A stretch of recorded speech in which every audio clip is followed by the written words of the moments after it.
Trending ngayon sa social media ang balitang sinamahan umano ni Paolo Avellino ang kanyang rumored partner na si Kim Chiu sa pagbili ng bagong bike. Usap-usapan ng netizens ang pagiging supportive ni Paolo at agad na kumalat ang mga litrato nila na magkasama habang namimili. Ang tanong ngayon ng marami, regalo nga ba ni Paolo kay Kim ang nasabing bike? Ayon sa mga ulat, ang bike na binili ni Kim ay nagkakahalaga ng tumataginting na 1 million pesos, kaya't hindi maiwasang magtanong ng mga fans kung ito ay isang espesyal na regalo mula kay Paolo. Kinilig naman ang kanilang mga tagahanga sa simpleng gesture na pagsama ni Paolo kay Kim at lalo pang napatunayan ang closeness ng dalawa.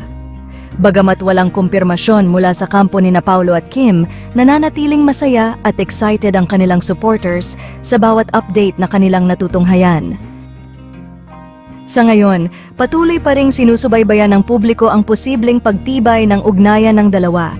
Ano kaya ang susunod na hakbang nila? Abangan natin.